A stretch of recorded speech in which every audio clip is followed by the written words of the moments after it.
está por comenzar. Únete al círculo. Soy Alan Eduardo y esta noche te doy la bienvenida. Oficiaremos la celebración como se debe.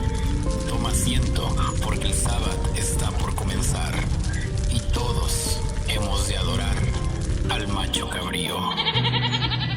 Es lo que hacemos aquí en el Aquelarre. Historias, relatos, misterios y datos sobrenaturales y fantásticos del mundo visible y aquel gran abismo de oscuridad. Prepárate.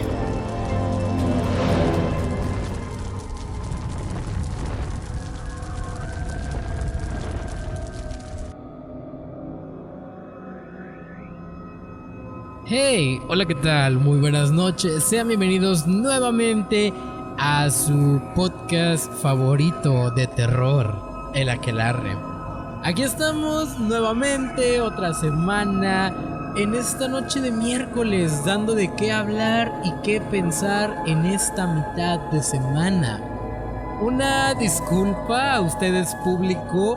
Hemos estado teniendo algunas dificultades en publicar los programas. Hay una desincronización de tiempos para los capítulos publicados y los que están pasando en la radio. Entonces se hizo un desmadre en un ratito que estamos ya tratando de arreglar. De hecho, esta programación de esta semana que van a escuchar ya va a correr con normalidad y vamos a procurar de que ya no se vuelva a repetir. Fíjense que tengo una pregunta para ustedes. ¿Qué les están pareciendo los programas? ¿Les gustan? ¿No les gustan? ¿Los odian? ¿Odian mi voz? ¿Quisieran tener a otra voz que esté con nosotros en estas noches? De hecho, fíjense que sí. Sí voy a traer a invitados, pero por cuestiones del COVID no se puede mucho esto. Pero voy a tratar de que sí, de que ya haya. De hecho, la primera invitada no formal la tuvimos hace una semana, si no me equivoco, en el capítulo donde hablamos de parálisis del sueño, donde les dije que entrevisté a una señora de nombre Nancy Dalila, que nos contó su experiencia con la parálisis del sueño. Pero bueno, si no les está gustando o tienen alguna sugerencia de tema, recuerden que pueden mandarnos mensaje a nuestra página oficial de Facebook. Ahí aparecemos como La Variega Radio. Y por qué no, también puede ser a mi Instagram personal si quieren. Ahí me pueden encontrar como @alan.cue. Pero también recuerden que estamos en YouTube como La Variega, así nada más, porque ahí pueden volver a escuchar los programas que ya pasaron en la radio. Esa es la gran ventaja que estamos teniendo ahorita con esto. Les recuerdo que esta producción de podcast es parte del desarrollo de mis prácticas profesionales, como parte de mi proceso de titulación también. Entonces apoyen el proyecto, denle like a los videos, compártanlo, compartan la página, visiten la página de La Variega Radio en Facebook para que estén al tanto de horarios, publicaciones, links directos, porque hay gente que todavía no tiene la app y me siguen preguntando: oye, pero ¿cómo puedo descargar la app? ¿Cómo lo hago?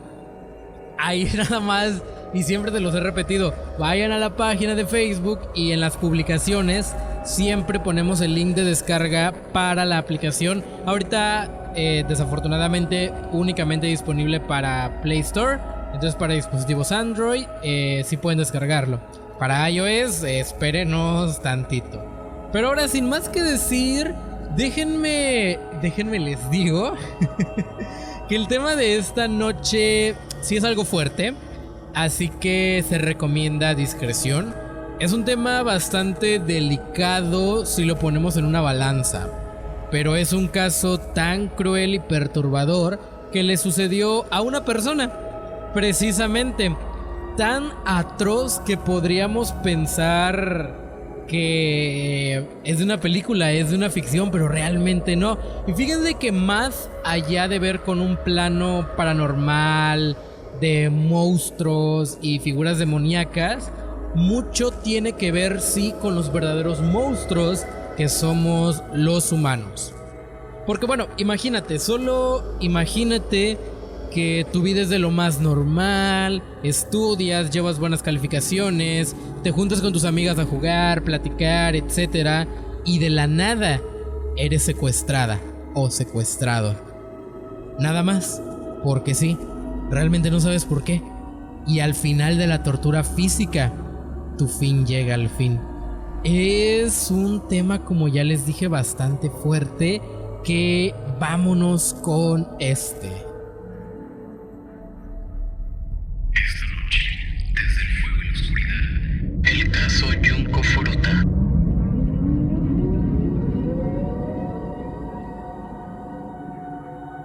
El mundo del cine y la literatura han sido bastante prolíficos en la creación de escenarios horribles, de historias espantosas que no buscan otro objetivo que indagar, horrorizar y aterrar a sus lectores o televidentes.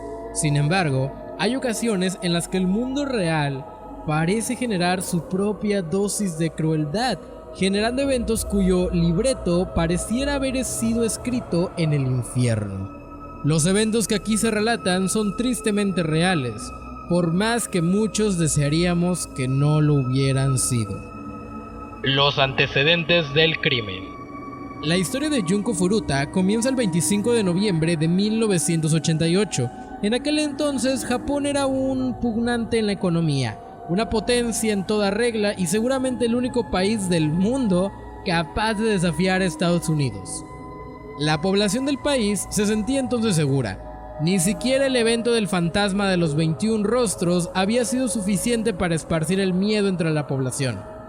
Junko era un estudiante de tercer año de secundaria de la escuela de Misato, en la prefectura de Saitama, y tenía a la sazón 16 años.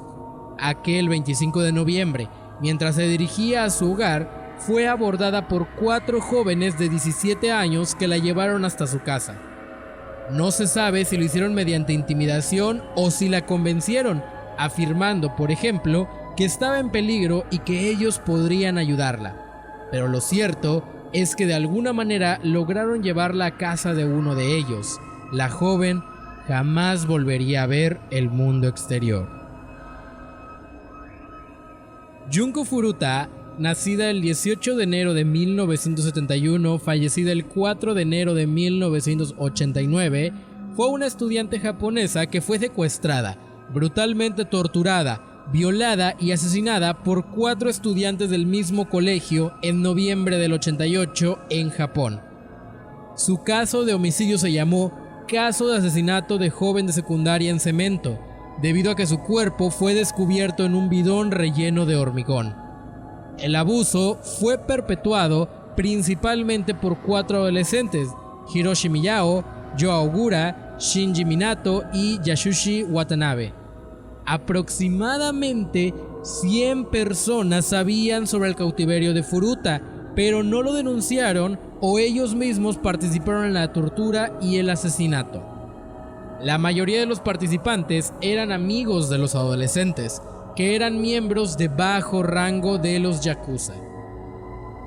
Junko Furuta, como ya se los mencioné, nació en el año de 1972 en la prefectura de Saitama, en la isla de Honshu, Japón. Era un excelente estudiante de origen humilde y popular entre sus compañeras. Sin embargo, sus compañeros no la querían, pues no le interesaba relacionarse sexualmente con ninguno. No se divertía como la mayoría. No tenía novio ni consumía drogas o alcohol. Esto causó cierto resentimiento entre los jóvenes con quienes estudiaba, especialmente en Miyano Hiroshi, un compañero de su colegio, el Yashino Minami, quien no toleró que Junko no aceptara sus avances. Con tan solo 18 años, Hiroshi era miembro de la Yakuza, una de las mafias más temidas de Japón, lo que hacía que todos los estudiantes le temieran, claro. Nadie se metía con él, pues tenía fama de ser una persona sumamente violenta. Ella había estado trabajando a tiempo parcial en una fábrica de moldeo de plástico 2 veces por semana desde octubre de 1988 para ahorrar dinero para un viaje de graduación que había planeado. El día de su secuestro, se decía que esperaba con ansias el episodio final de una serie dramática japonesa. El crimen. El 25 de noviembre de 1988, Miyano y su amigo Noburao Minato deambularon por Misato con la intención de robar y violar mujeres locales. A las 8:30 p.m. vieron a Furuta yendo en bicicleta a su casa después de que ella terminó su trabajo de medio tiempo. Bajo las órdenes de Miyano, Minato pateó a Furuta de su bicicleta e inmediatamente huyó de la escena. Miyano, bajo el pretexto de que era una coincidencia que había presenciado este ataque, se acercó a Furuta y le ofreció llevarla a su casa a salvo. Furuta, al aceptar esta oferta, no sabía que Miyano la estaba llevando a un almacén cercano, donde reveló sus conexiones con Yakuza. Miyano amenazó con matarla cuando la violó en el almacén y una vez más en un hotel cercano. Desde el hotel, Miyano llamó a Minato y a sus otros amigos, Yogura y Yasushi Watanabe, y se ejecutó la violación. Según los informes, Ogura le pidió a Miyano que la mantuviera en cautiverio para permitir que numerosos hombres abusaran sexualmente de ella. El grupo tenía antecedentes de violación en grupo y recientemente habían secuestrado y violado a otra niña que fue liberada después. Alrededor de las 3 a.m., Miyano llevó a Furuta a un parque cercano, donde Minato, Ogura y Watanabe estaban esperando. Habían recogido la dirección de su casa de un cuaderno en su mochila y le dijeron que sabían dónde vivía, y que los miembros de la Yakuza matarían a su familia si intentaba escapar. Los 4 muchachos la dominaron y la llevaron a una casa en el distrito Ayase de Adachi, donde fue violada en grupo. La casa, que era propiedad de los padres de Minato, pronto se convirtió en su lugar habitual de pandillas. El 27 de noviembre, los padres de Furuta contactaron con la policía sobre la desaparición de su hija. Para desalentar la investigación, los secuestradores la obligaron a llamar a su madre. Se vio obligada a decir que se había escapado, pero estaba a salvo y se quedaba con un amigo, entre comillas. Furuta también se vio obligada a pedirle a su madre que detuviera la investigación policial sobre su desaparición. Cuando los padres de Minato estuvieron presentes, Furuta se vio obligada a hacerse pasar por la novia de uno de los secuestradores. Más tarde abandonaron esta pretensión cuando quedó claro que los padres de Minato no los denunciarían a la policía. Los Minato declararon que no intervinieron porque eran conscientes de las conexiones Yakuza de Miyano y temían represalias, y porque su propio hijo era cada vez más violento hacia ellos.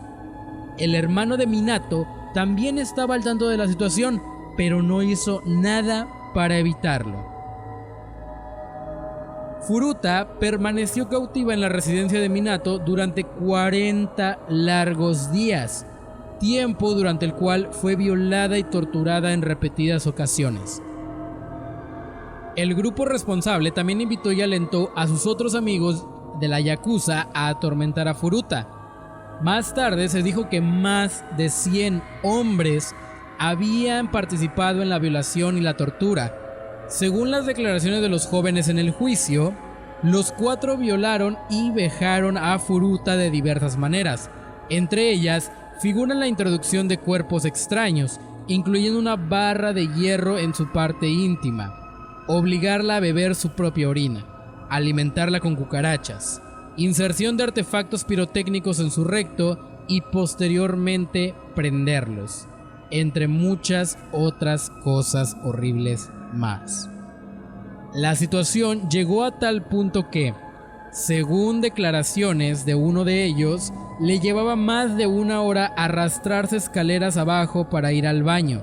Se dijo que Furuta cayó en la inconsciencia debido a los repetidos asaltos, lo que los llevó a hundir su cabeza en un balde de agua cada vez que lo hacía para continuar con la tortura.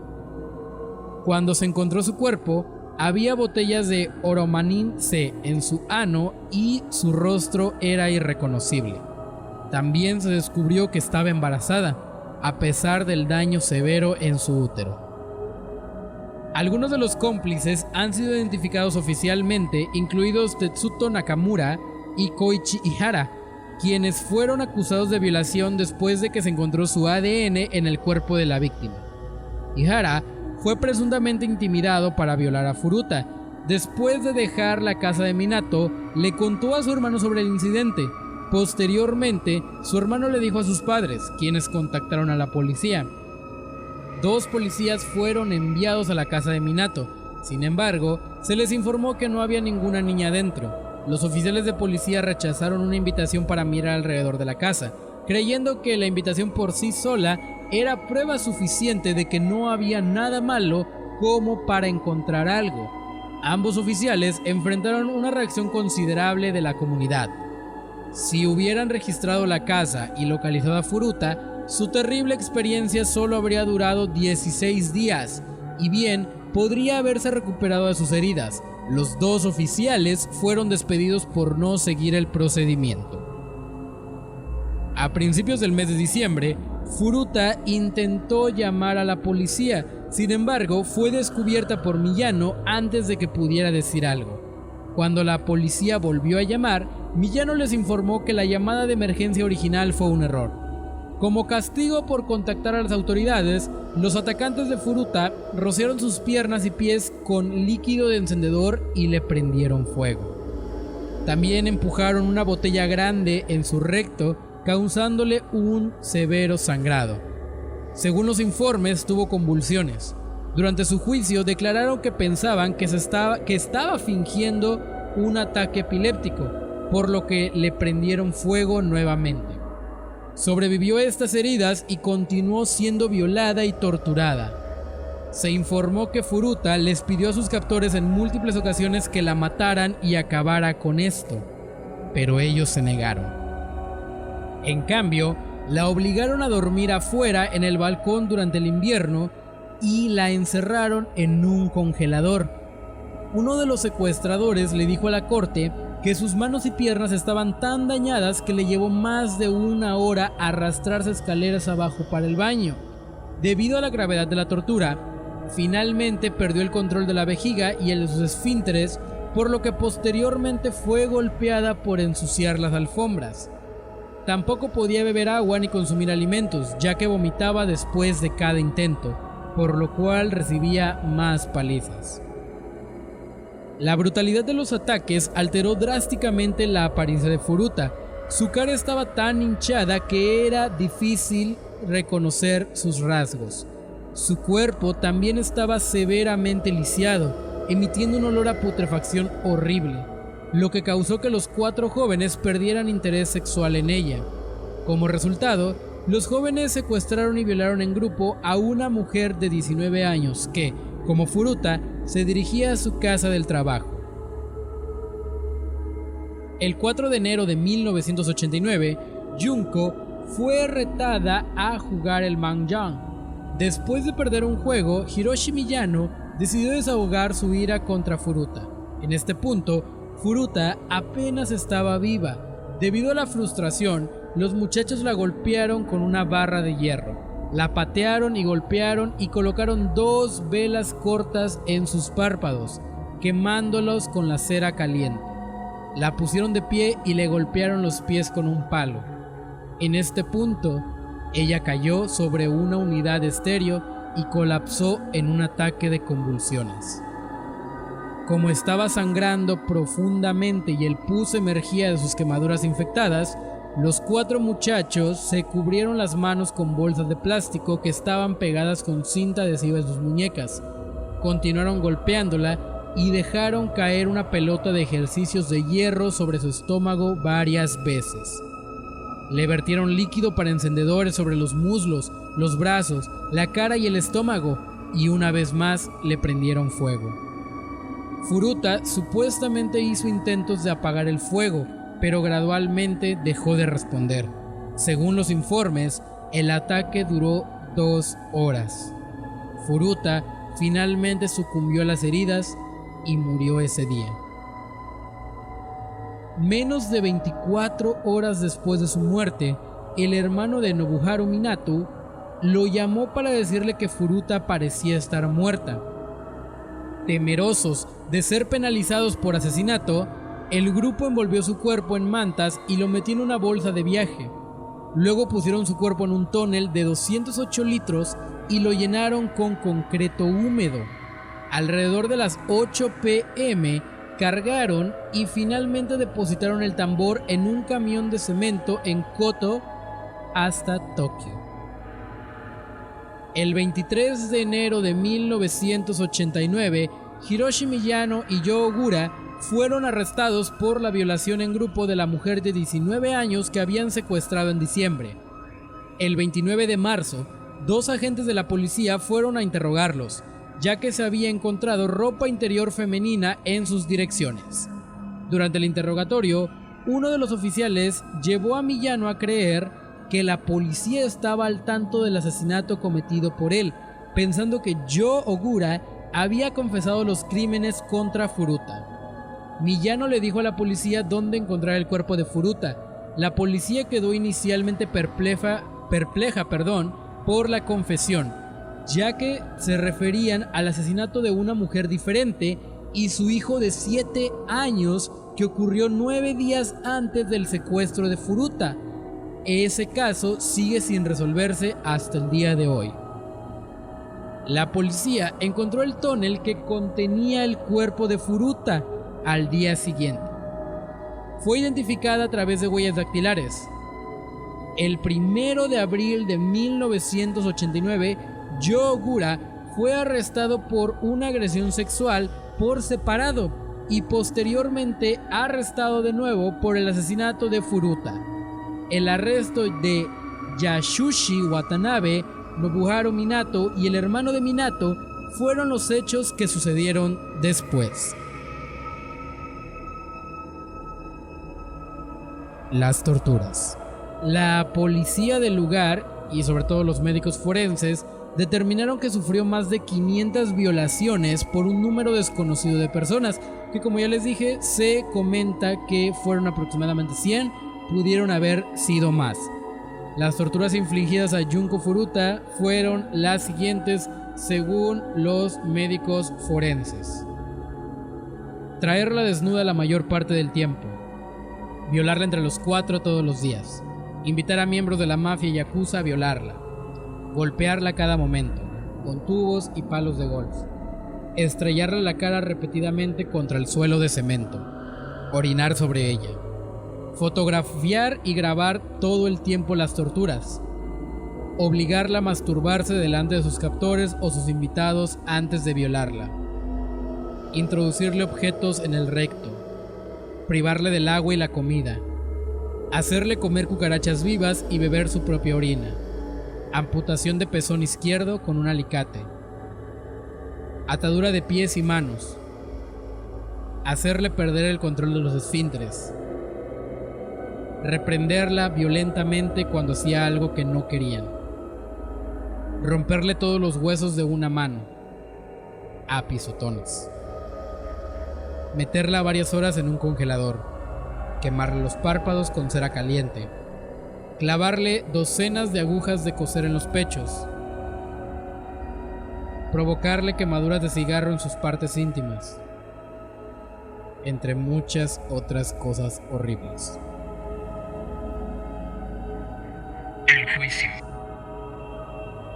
A pesar de la brutalidad impactante de su crimen, la identidad de los jóvenes fue ocultada por la corte, ya que todos eran considerados menores en el momento del crimen. La revista Shukan Bunshun reveló los nombres de los 4 torturadores, indicando que, dada la gravedad del delito, no merecían que se respetase sus derechos al anonimato. Los 4 muchachos se declararon culpables de cometer lesiones corporales que resultaron en la muerte, en lugar de asesinato. En julio de 1990, un tribunal de primera instancia condenó a Hiroshi Miyano, el presunto líder del crimen, a 17 años de prisión. Apeló su sentencia, pero el juez del Tribunal Superior de Tokio, Ryu Yanase, lo sentenció a 3 años adicionales de prisión. La sentencia de 20 años es la segunda sentencia más alta dada en Japón antes de la cadena perpetua. tenía 18 años en el momento del asesinato.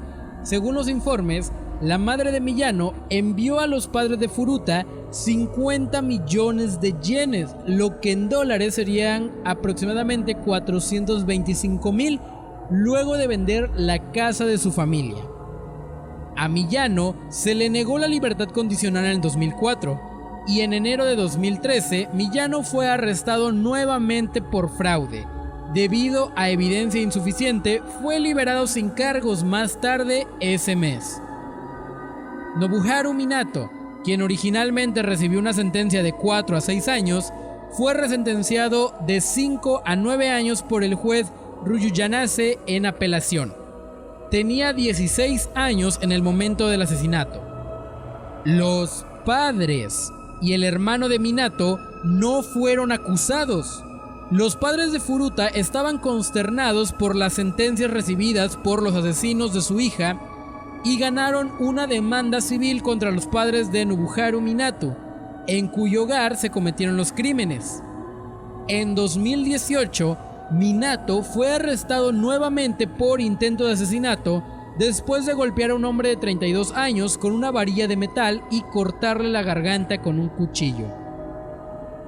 Yasushi Watanabe, quien originalmente fue sentenciado de 3 a 4 años de prisión, recibió una sentencia mejorada de 5 a 7 años.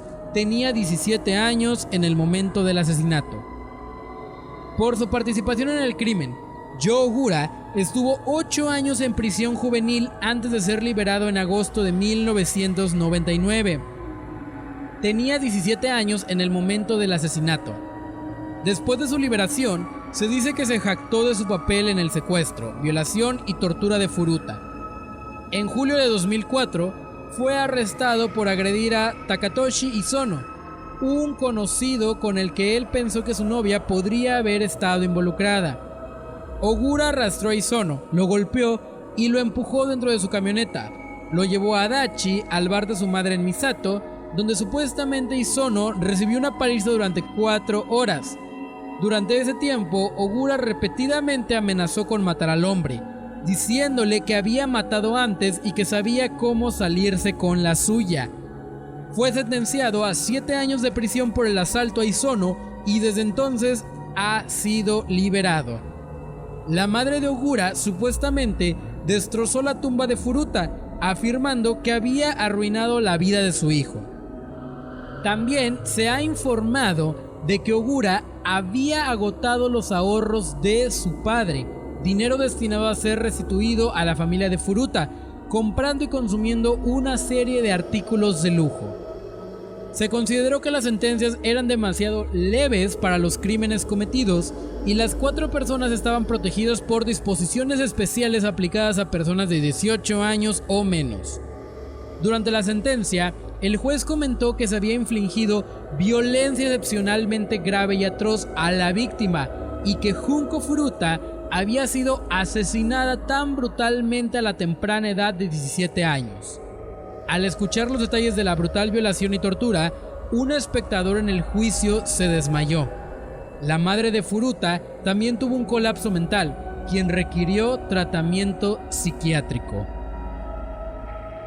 La repercusión mediática. La prensa realizó una cobertura del hecho, obvio, enfocándose en la vida de Furuta y replanteando la poca dureza de la legislación japonesa contra delincuentes juveniles.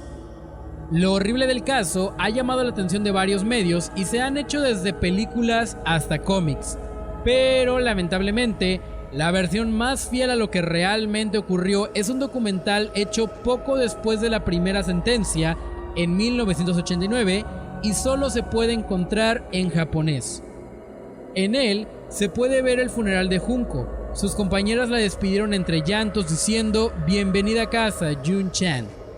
Una de las direcciones conmemorativas de una de sus amigas declaró lo siguiente: "Jun-chan, bienvenida de nuevo. Nunca he soñado que te volveríamos a ver de esta manera. Debes haber tenido tanto dolor, tanto sufrimiento. El happy que todos hicimos para el festival escolar te pareció muy bueno. Nunca te olvidaremos. He oído que el director te ha presentado un certificado de graduación. Entonces nos graduamos juntos. todos nosotros. Yun-Chan, no hay más dolor, no hay más sufrimiento. Por favor, descansa en paz. Les comenté que este caso sí es muy fuerte. Por favor, si pueden, no se queden solamente con la información que yo les acabo de dar. Busquen acerca del caso de Junko Furuta, así como se escucha, lo pueden escribir en Google, Junko Furuta. Pueden leer más a fondo sobre la deliberación del caso, lo del juez, qué pasó realmente con estos jóvenes, con estos asesinos. Y es un tema bastante fuerte en Japón. Es un caso que no pasa desapercibido por el nivel de atrocidad y monstruosidad humana que demostraron estas, no se les puede llamar personas honestamente, estos animales sin corazón. Es un tema bastante fuerte, se los advertí en un principio, recomendé discreción.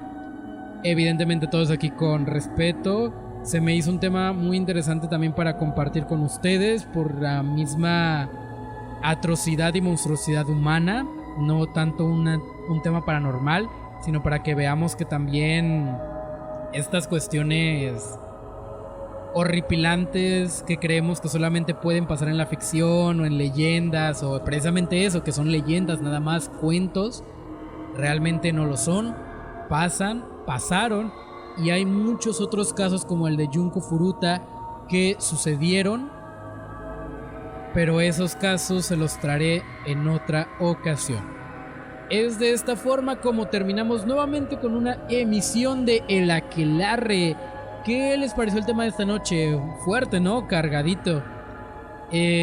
Como se los digo, ¿verdad que se escucha como si fuese una película de terror? Desafortunadamente no lo fue, ya se los comenté, todo es real. Es un acto de la asquerosa atrocidad humana existente. Y pues nada, les advertí que sería fuerte ese tema. Nos vemos el próximo domingo en otra cita en El Círculo. Adiós.